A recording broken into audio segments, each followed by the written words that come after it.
views and opinions expressed in this program are those of the participants and do not necessarily reflect the views of BronxNet or the program underwriters. And good morning, everybody. Welcome to Open, the one and only show that opens up the Bronx and the world to you. I'm your host, the Dr. Bob Lee from 107.5 WBLS, and guess what? We have a fantastic show lined up for you. Coming up on today's show, we'll take a look at a festival celebrating diversity and inclusion in the Bronx. And plus, we'll learn about a wonderful program working to bring new technology to our borough while educating our youth. Then we'll go out into the open. Wow. Like this, and we'll check out a unique dance program, and I'm going to get you to dance too, if you don't mind, with the vision behind it too. And then after that, we'll sit down with a group bringing neighborhood writers together and preview their work and find out what they're doing. And then later on, we'll check out a film series coming to the concourse. So of course, stay with us. We're open. Bye.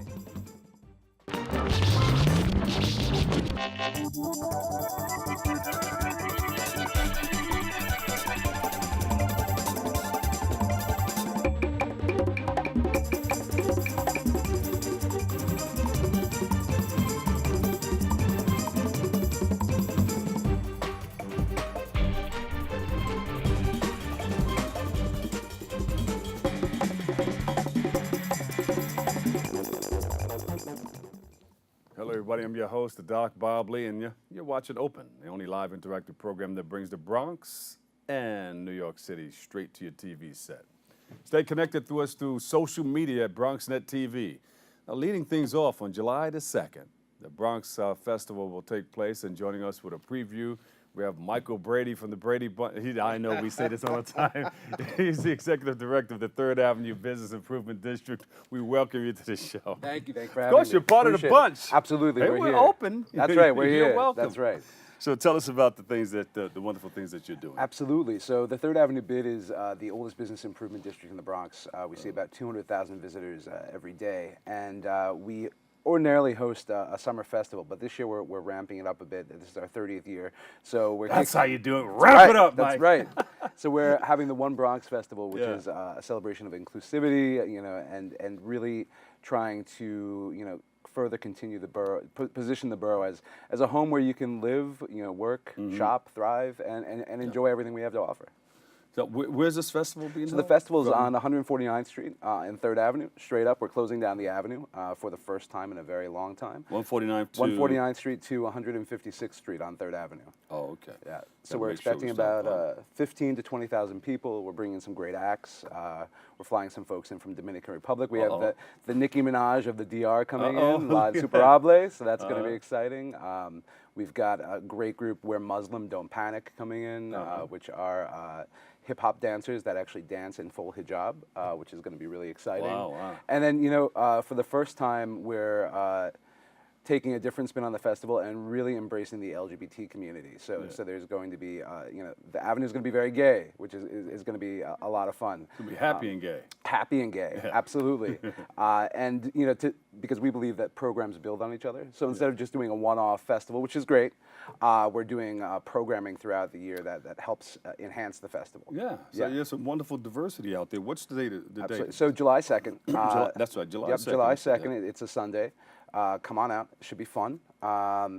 Kicks off around noon, goes straight through till about 5 or 6 o'clock in the afternoon. I think so far we've got 162 vendors and exhibitors lined up. There's going to be a lot of great food, a lot of great entertainment. That's what I'm talking. I was waiting for you to talk about the food. Lots of good food. I mean, obviously, So it's going to be a lot of fun. We're going to have some stuff for the kids, families, face painting.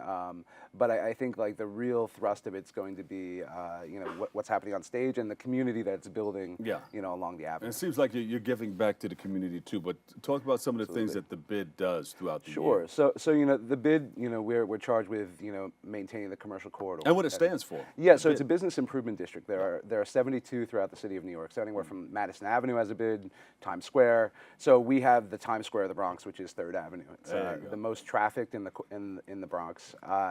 And we're charged with keeping it safe, clean, and beautiful. Those are your 3 charges. And we try to do our best with that with a small budget, but we do what we can. So we do supplemental security, sanitation, lots of programming, public infrastructure projects. So just this year we took over the Roberto Clemente Plaza project. Oh, that's great. So we're working closely with our partners at the DDC and DOT to make sure that opens. It's slightly delayed. By slightly, I mean 5 years delayed, but we're getting there. What's that project all about? So the Roberto Clemente. So it started off as a simple street renaming project, and it's since turned into a large public works project. So went from a $300,000 budget to now a $13 million budget. Wow. And the result will be lots of infrastructure improvements in terms of Go big, sewer go lines big. and all that good stuff. But then also a huge, asset to the neighborhood, which will be an open plaza with a concession and a fountain and lots of good things that are happening there. And it'll hopefully serve as a nice center of culture and community. So why is it important to give back to the community? I think it's what we're called to do. I think at the heart of everything, we just if we don't stick up for each other, who's going to stick up for us? Yeah. So I think everything, every program from our Small Business 101 program all the way straight through to plaza infrastructure and sweeping the streets, it's all about building a better, safer, more holistic community. Oh, beautiful. So, Talk about that the 101 program. Yeah, so Small Business 101 is a new initiative for the bid. It meets the business where they are. So whether they're a 30-year-old business that's talking about succession or real estate development or how to pass the reins to a son or a daughter, to a brand new concept that doesn't even know how to get through New York State's legal system, we sit down with the folks one-on-one and we walk them through there with very specific takeaways. Ordinarily, programs last 8 months, a year for folks to get through, and people just don't have the time for that anymore. So our program is Turbo. It's 2 months where we meet religiously. The Turbo program. Turbo, that's There it. you go. But every day people leave with something. So Yeah. it's they come in, they sit for an hour, they're leaving with a website or their logo or their corporate documents or a tax attorney or something like that, so they can actually see benchmarks of success. So in the past 6 months, we've brought to creation or assistance about 20 businesses, 9 of which have opened up on the avenue. So we're really excited about that. So if somebody wants to come and open up a business, you have a spot out there, and they come to you. Absolutely, and our doors are open. How do you walk them through it? Yeah, so What do you tell them? we come in, we do a very simple 10 question intake form that they can do online, and then we try to figure out what their needs are. So What's the first question? I'm gonna. Yeah, name. no. But we really That's try an to easy one. yeah, we try to No one should identify. forget that. Absolutely, yeah, exactly. Well, we try to identify where the business is. Are they more established? What kind of service programs do they need for that? There are some businesses which are real estate developers who need a walk through New York City tax code because they think they're paying too much or too little. Yeah. So we have to really, we identify each person's needs, and it's got to be customized. You can't do this broad-based, thing because you don't have a net takeaway. So by doing, customized services, that goes to the heart of business development. Yeah, we were walking through the area one time with the controller, the city controller, Scott Springer, and I think the business people had some concerns at that time. I think it was a couple of years ago. Yep, absolutely. Helen, she's the producer. She would tell you more. Absolutely. But they had some concerns about the violations in the area. So absolutely. I'm sure that comes up. No, that comes up all the time. So I like to get ahead of the curve. So instead of complaining about violations, we want to make sure that violations don't happen. So about 2 months ago, we did a walkthrough with Commissioner Lorelei Salas from the Department of Consumer Affairs and Councilmember Salamanca, and we hit 70 businesses that day, and it was just purely an educational tour about hey, here's what you can do to avoid a violation, and the same inspectors that normally give out the violations were there that day to say, well, here's what we can do to avoid it. So whether that's a return policy or they don't have a carding sticker in their window, so we're really trying to make sure that the city is an educational partner, as opposed to just going in and writing up violations. And as a result, we've seen a nice decrease in the number of violations. You're creating a harmony. You're bringing exactly people right. together. You're making money. They're getting the service. Did Did you eat pizza at the end of the day? Actually, we celebrate with margaritas. There you go. Well, You're taking a step higher. Absolutely. That's a good thing, though. Right, and the whole. I really don't think that it's New York City's wish to stop people from making money. Yeah. I think we just need to figure out how to make it happen so everyone can have the community can be invested in it. Anything else coming up that you would like to share? We've got the One Bronx Festival. We've got a ton of back-to-school programming that we're kicking off with our merchants. Isn't that something? We're talking about back to school already. It's crazy. We didn't even come through the summer. It's just ready to kick off. July's like here. Wow. Then we've got the July 4th. Halfway through the year. It's done. More than halfway through the year. In two months, I'm going to be signing the contract for our holiday lights. It's crazy. Like Christmas is right around the corner. But so, I think that the bid has new energy now, and we're really open to any thoughts, ideas. Reach out to our office. We're always there. We'd like to come out and cover a lot of the things that you're doing in the community. 100%. through BronxNet. Absolutely. We'll bring a host and everything. Yeah. Come on by. Absolutely. We'll set you up in the green room at the festival. There That'll you be go. fun. Yeah. All right. So no, I think that our doors are always open. We're open 6 days a week. Folks can drop on by. We're in a brand new office space, Bronx Coworks, located at 148th Street and 3rd Avenue. And like I said, open door policy. No ideas stupid. It just may not be prioritized. But I like him. I like him. Give him a big round of applause, everybody.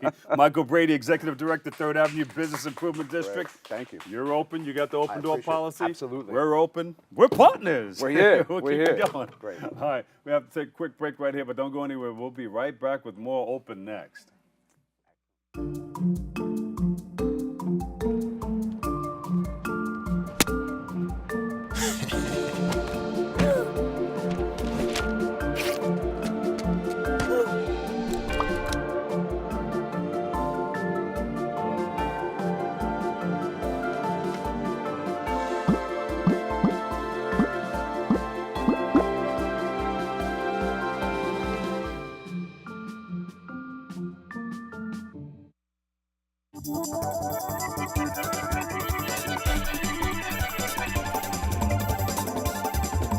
Hey, I'm Darren Jaime. I'm the host of Wednesdays Open right here on BronxNet Television, Channel 67, and also on Verizon Files, Channel 33. Want to invite you every Wednesday. You get an opportunity to see what's going on in the world of news, current events, debates, public information. That's what happens here on Open every Wednesday. So we invite you to join us right here on BronxNet Television.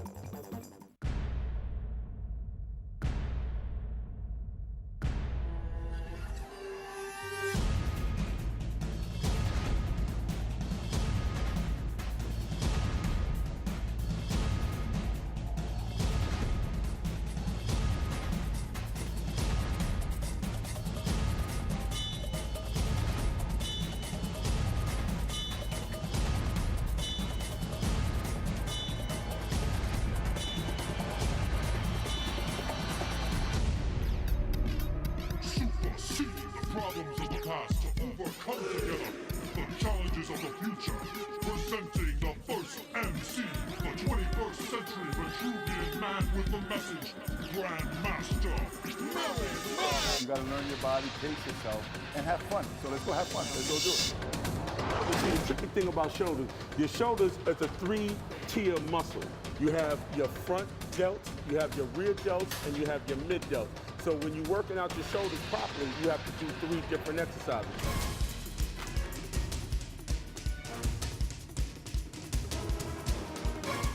It's wonderful being able to compete with a lot of these young guys from all over the world. It's important to stay in shape.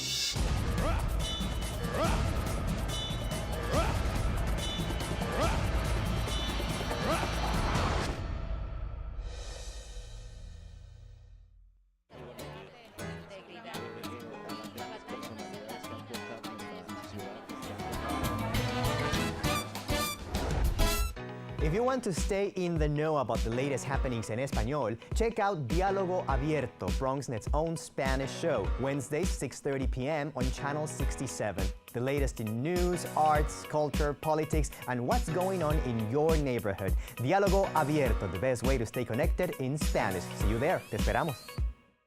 Hey, welcome back. I'm the Doc Bob Lee. Hey, New York residents, you can find a new home in the Fordham Road section of the Bronx, but Arlene Makoko has this story. Check it out. This is New York residents' first Casual Friday event here in the Bronx, and we anticipate doing these going forward every 6 or 7 weeks to continuously invite the community in. There's a new resident on East 188th Street off the Grand Concourse. What's interesting about the Bronx in many ways is that it is an undiscovered part of New York. Undiscovered no longer, as New York Residence, a boutique real estate brokerage founded by Austrian-born Thomas Guss, who already has 3 offices in Manhattan, set up shop right here at 160 East 188th Street off Fordham Road. We try to reflect some Bronx ideas. So that is why, for example, like the desks we have, they are original 1930s, 1950 tanker steel desks, which we had refurbished to perfection. Zinc and steel coloring can be found in the carpet and wallpaper, and then there's original artwork. The hope is to reflect the Bronx today as clients rush to gain higher yields on property that's both affordable and now available. There are thousands of apartments under construction in the Bronx. The infrastructure is amazing. And one of the reasons that we actually decided to come to the Bronx is that the people here are really nice. Also there to learn and create a welcome atmosphere, co-manager Sandy Rubin. The people in the Bronx are vibrant. They work. They have a high per capita income. They want good apartments. And the landlords are starting to respond. And Leo Zavala, also a manager, talked with Teresa's Haven, a non-for-profit that works to place New Yorkers in permanent housing. The process between getting the client in the apartment and the landlord accepting it takes like almost 2 months. So now you have a landlord that's literally has to be open to having an empty apartment for 2 months to help somebody. I was raised in the Bronx, so I see the big difference and I see where the Bronx is going. So it's really amazing, and I'm really excited, looking forward. From rentals to commercial space, working with local shelters and vendors, New York Residence wants the Bronx to know they're here to be of service. For BronxNet, this is Arlene Makoko. Thank you, my good friend Arlene Makoko. Hey, welcome back to the studio. Our next guest is from Brain Academic Enrichment Discoveries, and they join us for a look at their work right here in the Bronx and beyond. We welcome Michael J. Combe and Ramon Torres to the show. I see you have a lot of stuff here on the table. You guys into some serious gadgetry. Well, thank you so much for having us.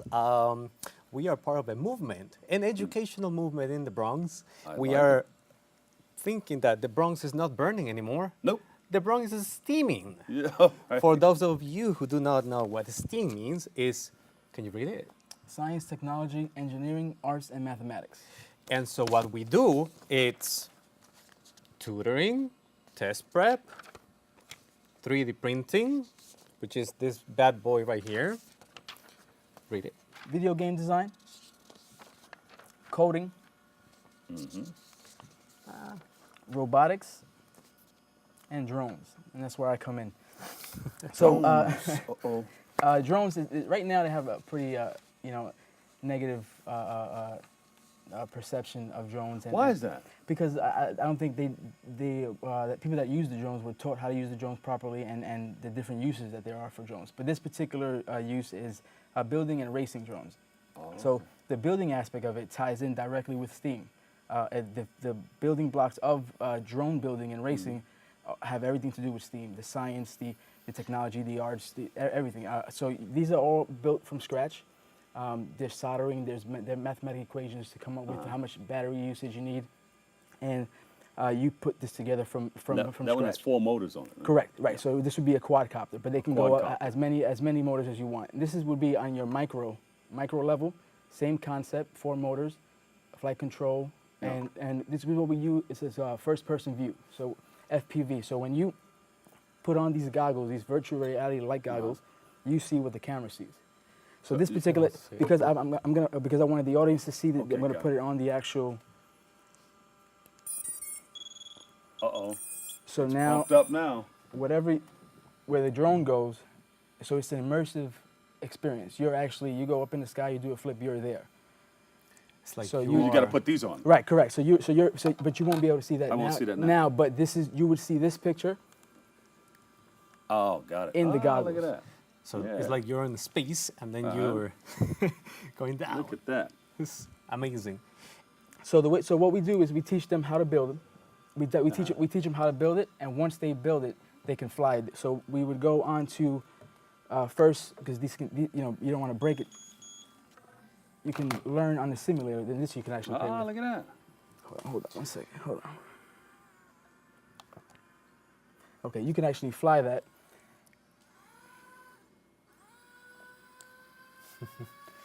Very Where am I going? Up above the stadium? Yeah, right now you're flying. But now, you see, as you go high, you lose video. So just like you lost video there, you would lose video here. So you have to let keep me come back in range to your equipment. Most importantly is that the kids will actually Am I do coming back down? Yeah, you are. real You are. You just engineering. want to react. There you go. Some of these pieces are 3D printed. Right, correct. We code. We create the vectors. We're science teachers. And we want to bring all of this technology to the Bronx. And it's not about just having a summer camp, because we're offering a summer camp in the Bronx, and we will do all of this and much more. We have virtual reality, which is something that is amazing as well. It's almost similar to this, but this is first-person view, yeah. which is different. This is real life. You're inside this drone. Virtual reality is a virtual world. Coding, we teach the kids how to code, how to make their own video games. If you love to make video games, you should come and check us out. So this part right here that holds the camera, this is the actual camera right here, was made by a machine like this. Yeah. So there's a lot of, and the job market is shifting, the military is shifting, and the way we approach education have to shift as well. You see people standing on them now. On the drone. flying Yes, drones. yes. Yeah. One guy on the drone.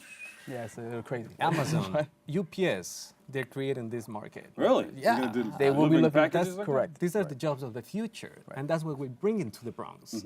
And Brains is actually doing this to all of these children who want to build something. It's really hands-on, something that the schools do not have. Now, this is another thing that's starting right here in the Bronx. Yes. All right. It's like very hip-hop. Yeah, exactly. Just like hip-hop. And if you want more information, you can check us out. MyBrainEnrichment.com is our website. We have a lot of followers on Instagram and Twitter. Please follow us. This is a movement. This is about bringing education to the 21st century, and that's what we want. Right, Ramon? Yes. So you have some summer programs coming up. Right? Yes, sir. So what about them? Summer programs. So our summer program includes 1 hour of tutoring. So we tutor the kids, but more than anything, we do hands-on activities. All of this and much more. And the cool part about it is that we do field trips every single day. The kids get a journal, and they write observations, conclusions, hypotheses. It's real science. And this is amazing because, as I told you, it's a movement. Yes. And kids will love it. Oh, wow. So how can more people get involved in this? Then again, Can they go online and do this and do what I just did? mybraininenrichment.com. Please check us out.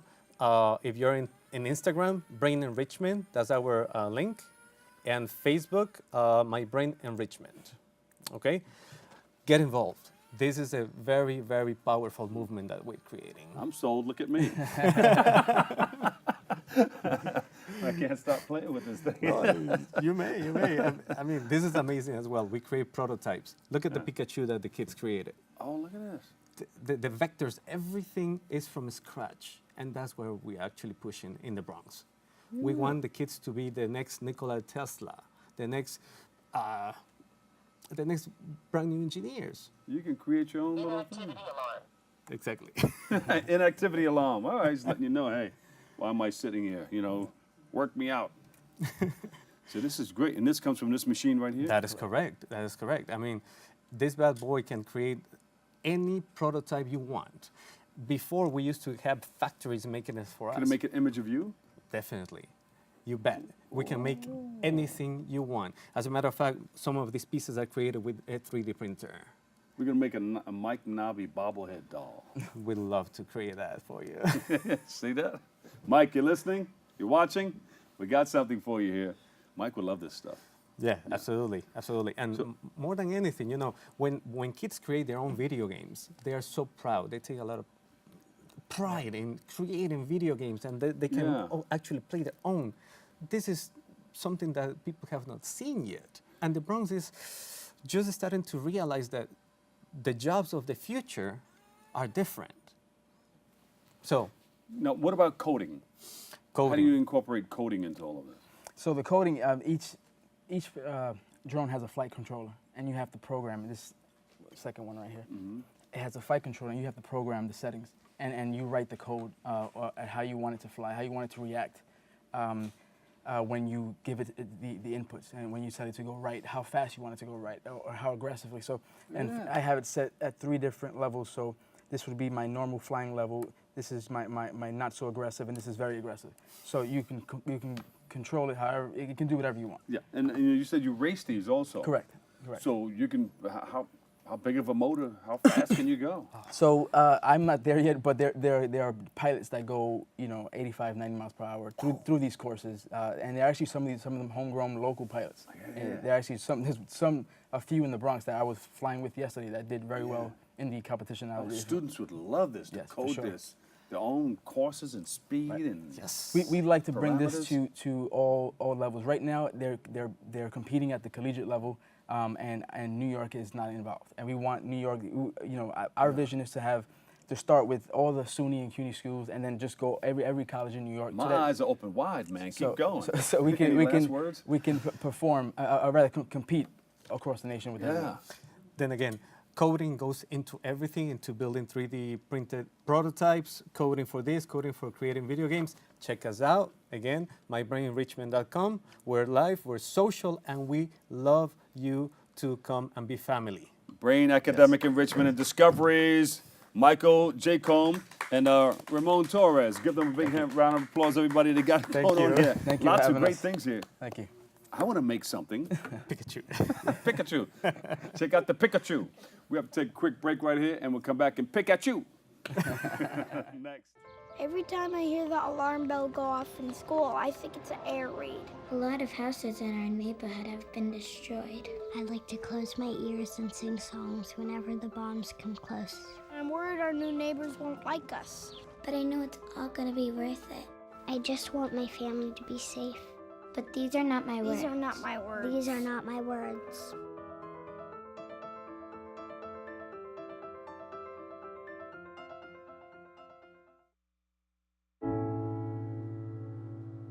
I guess sometimes things just happen. Devastating things. Your whole world changes in an instant.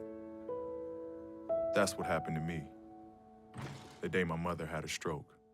I'm Paul George, and I want you to spot a stroke fast. F, face drooping. A, arm weakness. S, speech difficulty. T, time to call 911. Protect the ones you love. Spot a stroke fast. How can I help my daughter with her reading? Searching for help with Dachshund Reading. No. Let me try. Sarah's bright, but when she's reading, she has trouble sounding out words. Playing world music. What? I give up. Wait, I was trying to show you how Sarah feels every day. Frustrating, isn't it? Redirecting to understood.org. Join parents and experts at understood.org, a free online resource about learning and attention issues to help your child thrive. Well, Thomas, you've got prediabetes. But with more exercise and a change in diet, it can be reversed. I've tried exercising. It just makes me hungry for bacon. I love bacon, too. And who really likes to exercise? Not me. Me neither. Nobody. So we're good? What? Oh, you still have prediabetes.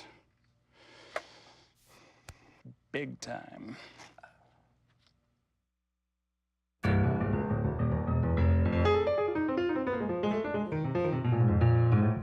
Every Monday night at 9, we talk to the borough's movers and shakers about the latest in Bronx politics, education, healthcare, arts and culture, and literally any and everything that's important to the people of the Bronx. There's a reason why Bronxites have been turning to Bronx Talk for more than 20 years, because Bronx Talk is about you and me, the people of the Bronx. So we'll see you Monday night at 9. And welcome back, everybody. Lots of exciting things happening right here. I'm your host, Doc Bob Lee. Hey, Bronx artist Daniel Habin showcases his latest exhibit reflecting on the familiar at the Bronx Museum. Let's take a look. For the past 40 years, artist and educator Daniel Hobbin has used the Bronx as a source of inspiration for his urban-based masterpieces. At the Bronx Museum of Arts, residents gathered to celebrate Hobbin's latest exhibit, reflecting on the familiar.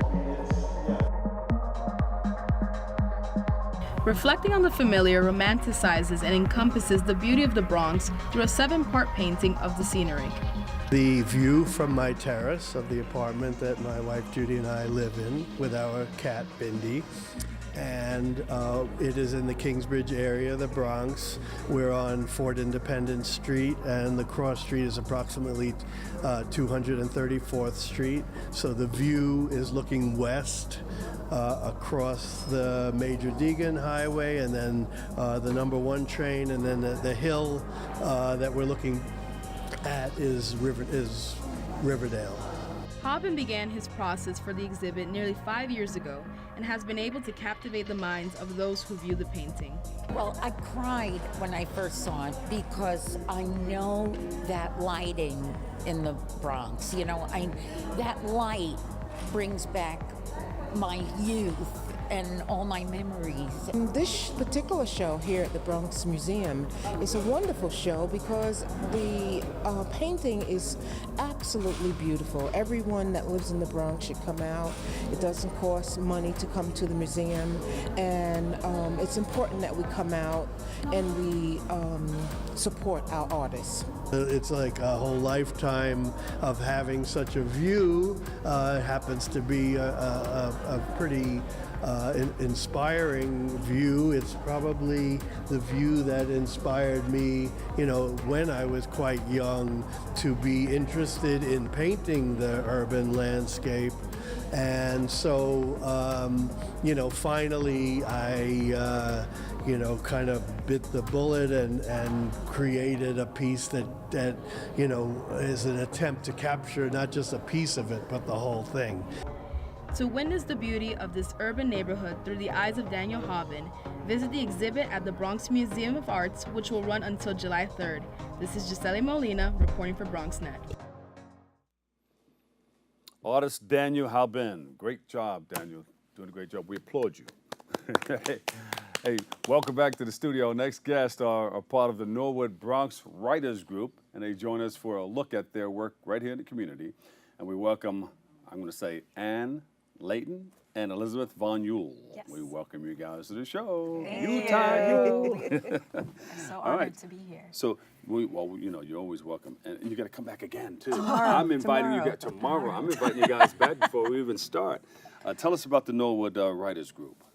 Well, we actually started it about a year ago. Yeah. And we used the meetup.com to reel people in a way. And we had a lot of success having people come from all different parts of the borough, come meet with us to discuss their writing and discuss their projects. And then we kind of took a hiatus. We both had things going on in our life that kind of, and so. Yeah, you live in New York City, yep. Right, things happen, and so we're back. We decided to reorganize it and start up again, and we've been really successful, and I feel like we're really excited to cultivate the talent that's here and really attract some creativity to our borough. How did meetup.com work for you? It was good. It was a little bit overwhelming because a lot of people would register but not show up.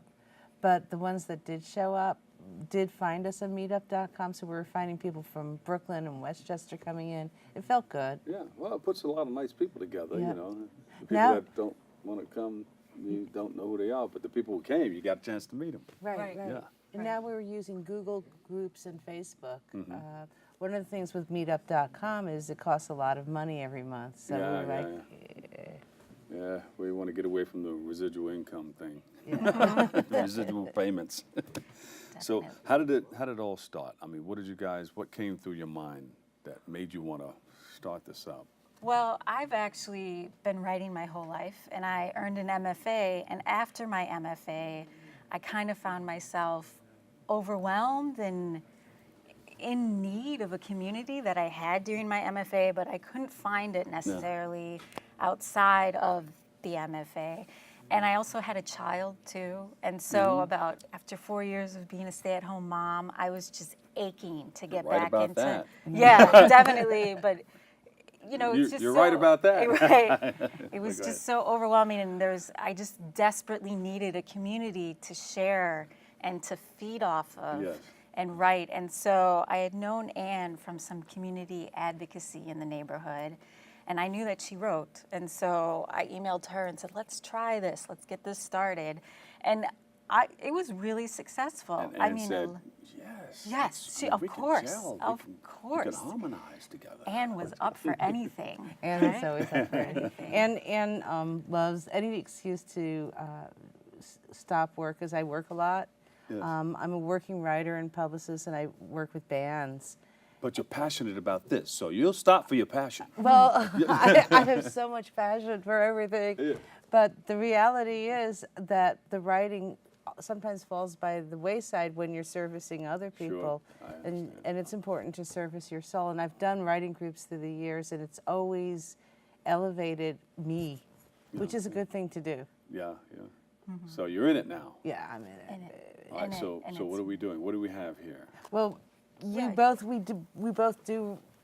are working writers. So this is my writing book that is published in Canada with a company called Soul Asylum Poetry, and I actually did a crowdfunding project for that in 2013. The book came out in 2015, and now I'm touring in support of it. I'm doing a Buffalo show in September, and gonna do Long Island in 2018, and New York City in August, and then in 2018. Oh, look at you guys are moving. All right. So Yeah. what do you want the public to learn about what you guys are doing? Well, we'd like to come and participate. We Yeah. welcome all levels. We're another main member of our group, Forrest, who couldn't be here today. He's a published writer as well. Yeah. But we want to welcome all levels. Come, share with us, be inspired by us. What if I gave you a camera to talk to the masses? Yeah. All right, take this one right here. Hello, darling. What we're interested You're an actress also. What we're interested in is your soul, and you learning more as an artist and growing, and finding out what words you've had inside of yourself that you want to share with everyone else. And we also want to mention too that this does help the community. It does. In a way, it really brings people together, and especially now, no matter what side of the political spectrum you're on, you know, there's some disappointment going around. And art can help you heal. Yeah. Can bring you together and create empathy and really start a conversation that needs to be had. What are some of the other projects that you guys are working on? I'm working on a full-length collection right now. I had a chapbook published about 8 years ago, and I kind of feel like my writing has evolved in a way, especially within the past year. I feel like I've just taken a different turn in my writing, so I really kind of had to scrap everything that I did during my MFA and start over. So this writing group is helping me kind of re-straighten myself. And This is get great. back So you together. mentioned about a chat book. Yes. What is that about? This is actually a narrative by Martin Pinzon, who is the journal keeper for Columbus's first voyage to the New World. Yeah. And there's actually a legend that, well, Martin Pinzon he separated from Columbus during his voyage to go seek his own gold and own treasures.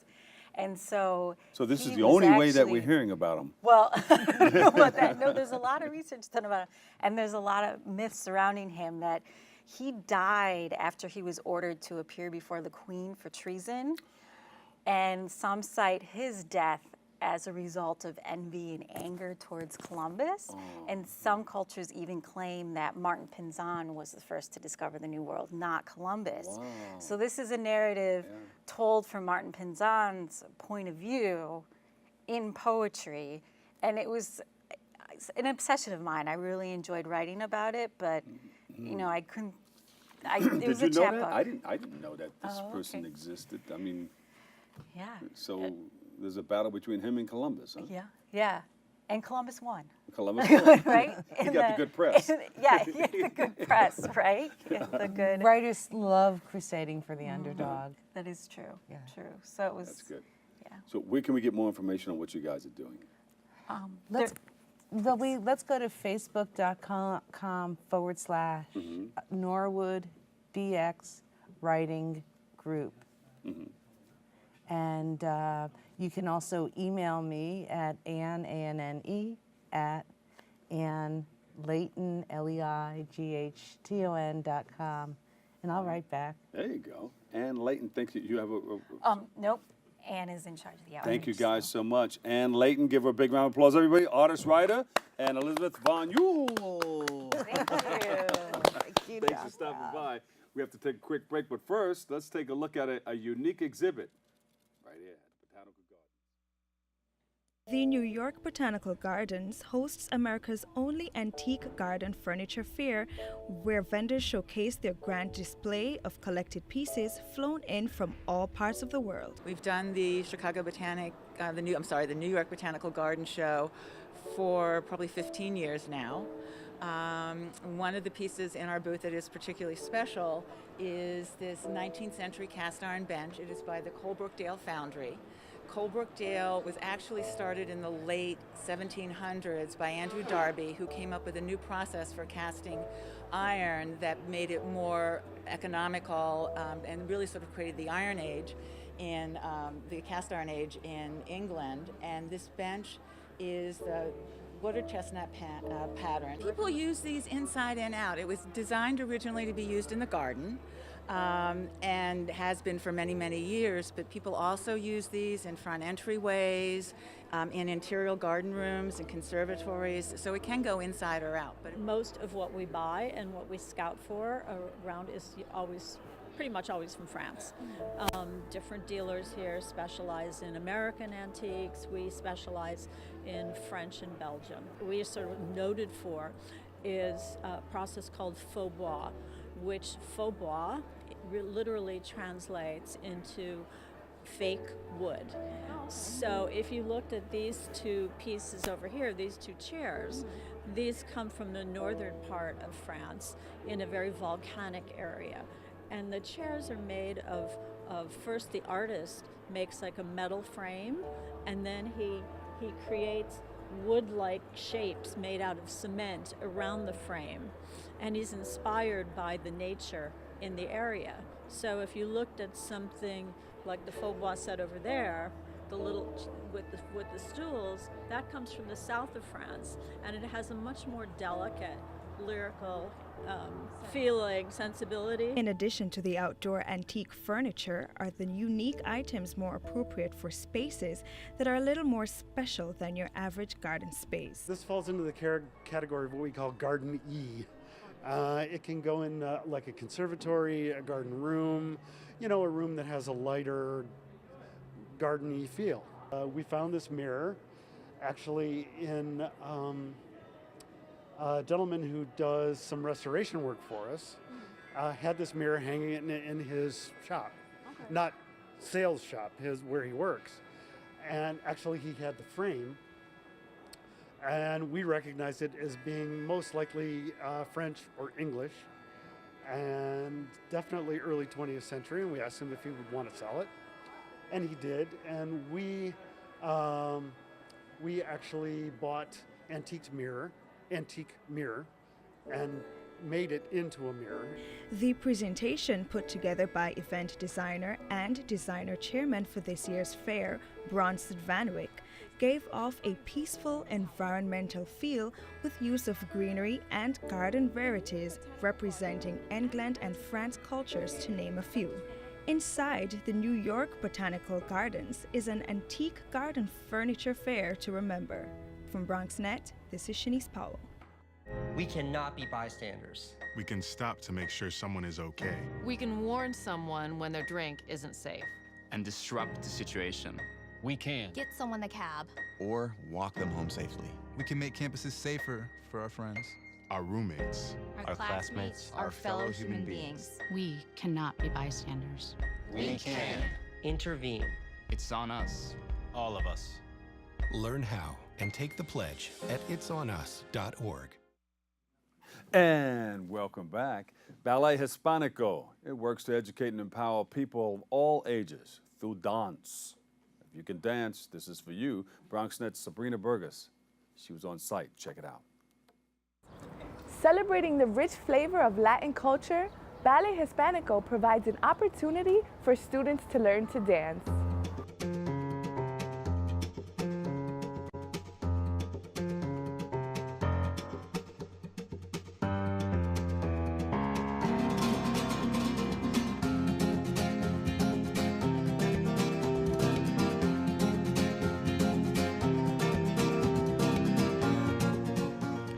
Dance is the rhythmic movement to music through the body.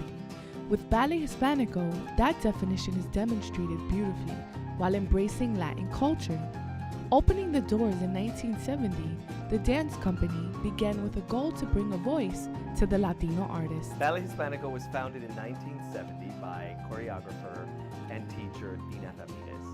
Dina wanted to give voice to the Latino artists by providing access to good artistic education and performance opportunities. So she started with a handful of young ladies that seemed to have some talent. She took over the studio of her mentor, Lola Bravo, who was a famous flamenco dancer.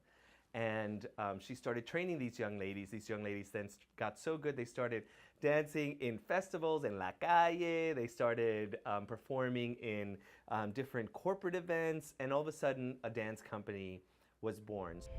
The pre-professional program starts at age 7. They study 3 specific genres: ballet, modern, and flamenco. Ballet Hispanico keeps dancers coming back because they have the freedom to express themselves through the fusion of Latin and American culture. About taking my Mexican culture, because I'm Mexican American, as well as my American upbringing, and sort of just celebrating that fusion of those 2 different cultures and how they come together and how they merge, and taking iconic symbols and really celebrating them through the piece. Flamenco is a Spanish art form made up of 3 parts: guitar playing, song, and dance. Originally from Spain, the dance includes more than just movements. It includes many other components that bring the performance together. Part of the curriculum is the integration of props, the technique of the props. So we have the skirt, the falda, that the ladies learn to use from a young age. They learn how to hold it, how to move it. It's an extension of the movement, and they also learn the castanet technique. They learn how to use a Spanish fan, how to use a Spanish hat, how to use a Spanish cape, the Spanish stick, the baston. I'd say my favorite part about teaching is witnessing the growth and seeing the learning that's taking place. I love being part of that process and assisting their discovery of dance and seeing them fall in love with the art form. I also really love the moment when they connect to their culture, their heritage, and feeling, seeing them feel that pride and that identification that takes place when they're studying those dance forms. Okay, one of my favorite quotes from the Gram, I think I always use it for the students, and I think that's representing what I think about the school. It's you're unique, and if it's not fulfilled, then something has been lost. And I think I do care about each of my students, and I think every teacher here does too. The school does too.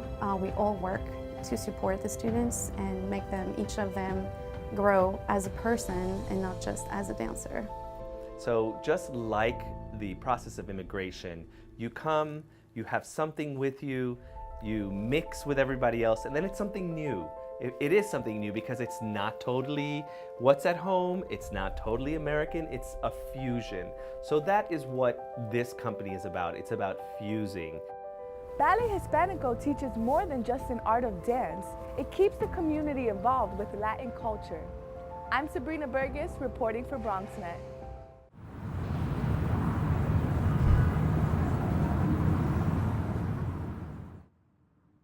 The Grand Concourse has something going on. You guys have been doing some great things in the community. You got people of all ages getting ready to get involved in what you're doing, and I understand. Well, you explain it. What we have? Yeah, okay, well, both of us work at Hostos Community College. We're in the Visual Performing Arts unit and Digital Design unit, and we're both filmmakers, and we've both been showing our films in festivals for many years. And I started a film festival for students called DUMD, Student Animation Festival, and that kind of led to the idea of starting a more open film screening series called Grand Concourse. Yeah, and I got to let you know, I'm here with Andy. Thank you so much. Andy London and Bill Cerise, festival directors, and you guys have been doing this for some time. Tell us about it. Oh, yeah. Well, like you said, we're both filmmakers. I'm an actor as well, and we've been screening our own films. I've been to tons of film festivals myself that I've been in as an actor, and you know, we met during the DUMD Film Festival, and we put our heads together, and we have a passion for film. We said, why don't we just do something here in the Bronx? You know, we have the resources. It's going to be screening at Hostos Community College, 149th Street, Grand Concourse, in the Black Box Theater, and we're going to have one the last Thursday in June and the last Thursday of July. And Bill, go ahead. And it's going to be an ongoing project. We're going to continue the series. We're planning on another one in the winter time. And so it'll be happening 3 times a year. Yeah, I understand. We were talking before we opened up. Sure. And you were talking about the internships and. Yeah, I'm in the digital design program, and that is an emerging program. Wait, hold up. Students, let me have your ear for a second. All right. Okay, no, it's for, no, we have media design students, and it's an affordable program, and we're trying to build the program, and that's originally why I started the DUMD Student Animation Festival, because I run the animation division of it, and I wanted to find a way to network the program with other school programs, because it is a 2-year school, and I would like to see them move on to other places. And it was a terrific way to do that, because now it's in its 3rd year, this festival that we have, and now we get students coming from different programs from all around the world, and they come back, and some of them teach there now, or we do workshops with them, and the students really get their world has gotten bigger, so it's a nice thing. You know, I was going to ask you to do a monologue. Oh, no. I don't have anything prepared, please. I know. No, since he mentioned actor, I said, okay, let me see. Let me get a camera on him. But you guys, you love what you're doing. Who is hosting this event?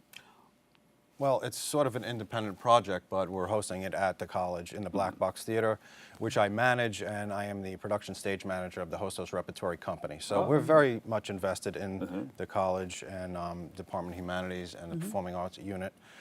So it's an intimate space, and the screenings are always going to be free. We really want to invite the community in. They just have to RSVP, and they could come. And a lot of people are submitting films? Oh yeah, we got it nice for the first one. Anybody can submit a film? Anybody can submit short films, all right? Yes, it's only short films, 15 minutes or under. Now, when we do our early bird deadline, it's free for students and $5 for any filmmakers out there. So we're keeping it very reasonable, and we're not making any profit. We're going to put it back into a scholarship fund. I have this old. Somebody gave me a Super 8 camera. Is that take you too far back? I love Super 8 cameras. They're great. They're awesome. Yeah. Why not? Yeah, they add music to it and all that. What's nice about a Super 8 camera is you can't correct your mistakes, and I love that about them. You know, with digital design technology, you can keep on Command Z or Control Z over and over until it. I have to get this. I have film that you needed a projector for. I have to get it and put it somewhere else on another format. My brothers just ran it to death and stripped it and all that stuff. Make something and submit it. Yeah, you should do it. We're accepting all different This is something when genres. I was 18 years old. No, we accept. I got an A for it in school. Experimental films, live action, animation, documentaries. We're screening everything. Great. So anybody can submit anything? Absolutely. Yeah. All right. So, and what dates do we have for this? We have Thursday, June 29th, and Thursday, July 27th. From 7 to 8:30 p.m. And anyone who wants to come, they could send us an email at grandconcourse@gmail.com, and we'll send you a link to an RSVP link.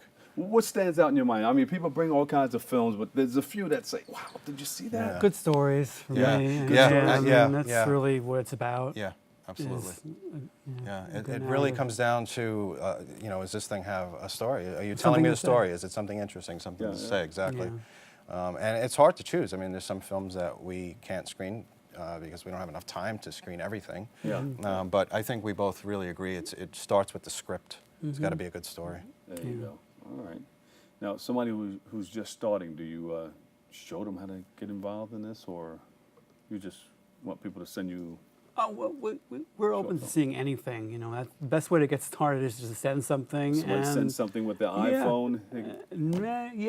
Yeah, you got some pretty good people doing pretty good movies with iPhones. I know. I made a film with an iPhone. You that did? really well. So, I made many with an iPhone. Yeah, sure. In fact, I teach a lot of my classes with smartphone technology, with smartphones and iPads, because a lot of the students don't have cameras, and you have some really great apps. But you would have to take it and edit it up, and Yeah, but they're great. I mean, there's some really, really good apps. They're like $3, and you can make a nice little film with them. Yeah. There you go. All right, so we're all coming down. You got some great films to show. Yeah. All right, where are we going? We're going to Hostos Community College. Hostos Community College. Yep. 450 Grand Concourse, Black Box Theater, C151. You could check us out on Facebook at Grand Concourse Film. And again, Grand Concourse Film at Gmail to get an RSVP link to come on out for free. All right, give them a big hand. Bill Cerise, Festival Director, Andy London, Festival Director. Thank you guys for stopping by. Thank you. You got to come and bring one of your short films. Maybe we could check that out. Sounds Oh, fun. sure, Yeah, absolutely. Sure. That'll be fun. Yeah. Pick out one of your your best. Okay. Or you can do a contest. I don't know. The best can get shown on BronxNet or something like that. I don't know. Oh, that'd be cool. Yeah, I love the idea. I love that. Talk to Yeah. Michael Okay, McSnobby and Helen Sounds good. about it. Sounds all right? Oh, yeah. Okay, cool. Thank you guys for stopping Thank you. by and stop by again. Okay, thanks so much. Hold on for 1 second. Unfortunately, that's all the time we have for today's show. I'd like to thank you, our guests, for joining us, and you for tuning in and checking it all out. If you missed any part of today's show, where you can tune into the recable cast of Open at 5 and 10 p.m. or watch anytime on the web. We love you. All right, go to BronxNet.org. Or you can catch an all-new episode with our host, Darren Jaime. He's on from 10 a.m. until, so check it out. Always remember this: what you are is God's gift to you, and what you make of yourself is your gift to God. So choose your choice and let the choice control the chooser. From all of us here at BronxNet, have a great and enjoyable day. And remember, it's Juneteenth. Look it up, Juneteenth. It's historical. I'm Bob Lee. I'll catch you on the radio tonight on BLS. Peace.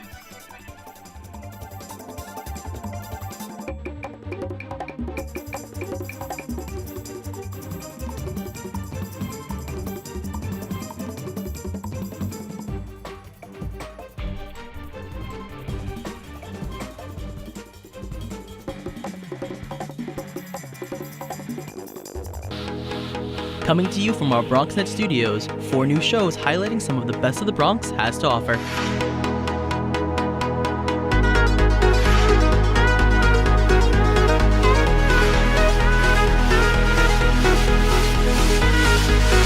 We sit down with political leaders on In the District and discuss local legislation, events, and issues.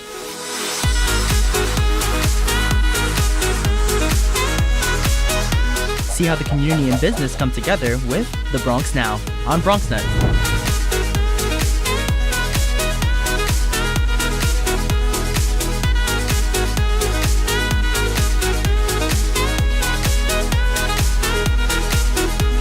Nosotros features leaders from our Latino community. Meet those who are moving to make a difference in public service, business, arts, and culture.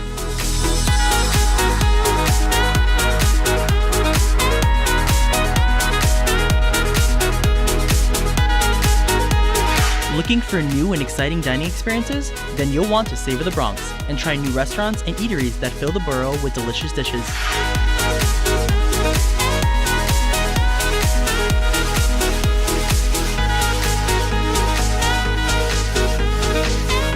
We have it all, so experience the Bronx in new and fresh ways on BronxNet.